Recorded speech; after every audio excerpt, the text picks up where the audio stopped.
ঢাকাই সিনেমার আলোচিত চিত্রনায়িকা পরীমনির বিরুদ্ধে ব্যবসায়ী নাসির উদ্দিন মাহমুদের করা হত্যাচেষ্টা মামলার তদন্ত প্রতিবেদন দাখিল করেছে তদন্ত সংস্থা পুলিশ ব্যুরো অফ ইনভেস্টিগেশন। বৃহস্পতিবার এই মামলার প্রতিবেদন গ্রহণ বিষয়ে শুনানির দিন ধার্য ছিল। মামলার তদন্ত কর্মকর্তা পিবিআই ঢাকা জেলার পরিদর্শক মোহাম্মদ মনির হোসেন সম্প্রতি ঢাকার চিফ জুডিশিয়াল ম্যাজিস্ট্রেট আদালতে তদন্ত প্রতিবেদন দাখিল করেন।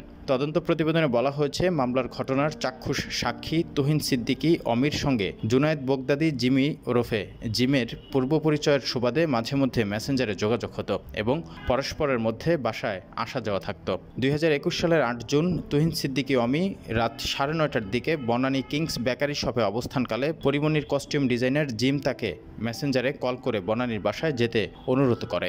বাসায় যাওয়ার পর অমির সঙ্গে পরীমনি এবং ফাতেমাতুজ জান্নাত বনিদের সঙ্গে সাক্ষাৎ হয়। এরপর তারা অমির কাছে জানতে চায় এত রাতে উত্তরা ক্লাবে যাওয়া যাবে কিনা। উত্তরে অমি জানান, রাত বেশি হচ্ছে তাই এখন উত্তরা ক্লাবে যাওয়া যাবে না। তখন জিমি জানতে চান যে তাহলে বোট ক্লাবে যাওয়া যাবে কিনা। জবাবে বোট ক্লাবে যাওয়া যাবে এই মর্মে জানান অমি। তখন পরীমনির অনুরোধে অমি সহ তারা 4 জন অমির কালো রঙের জিপ গাড়িতে করে রাত 12:22 ঢাকা বোট ক্লাবে আসেন। গাড়ির পিছনে পরীমনির সাদা রঙের খালি জিপ গাড়িটিও বোট ক্লাবে প্রবেশ করে। ক্লাবের দোতলায় উঠে প্রথমে পরীমনি ও ফাতেমাতুজ জান্নাত বনি বারের সামনে থাকা টয়লেট ব্যবহার শেষে বারের ভিতরে প্রবেশ করেন এবং বারের ভিতরে টিভির সামনের টেবিলে বসেন। টেবিলে সাক্ষী অমিও বসেন।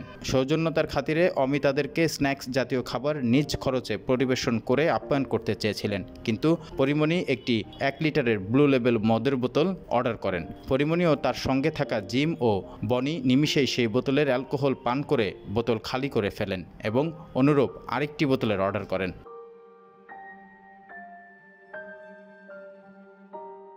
2021 সালের 9 জুন রাত 12টার পর আসামিরা সাভারের বোট ক্লাবে ঢোকেন এবং দ্বিতীয় তলার ওয়াশরুম ব্যবহার করেন। পরে তারা ক্লাবের ভেতরে বসে অ্যালকোহল পান করেন। বাদী নাসির উদ্দিন মাহমুদ ও তার সহযোগী শাহ শহীদুল আলম রাত 1:15 যখন ক্লাব ত্যাগ করছিলেন তখন পরীমনি উদ্দেশ্যমূলকভাবে নাসিরকে ডাক দেন। তার সঙ্গে কিছু সময় বসারও অনুরোধ করেন। এক পর্যায়ে পরীমনি অশ্লীল অঙ্গভঙ্গির মাধ্যমে নাসিরকে আকৃষ্ট করার চেষ্টা করেন এবং একটি ব্লু লেবেল অ্যালকোহলের বোতল বিনামূল্যে পার্সেল দেওয়ার জন্য চাপ দেন।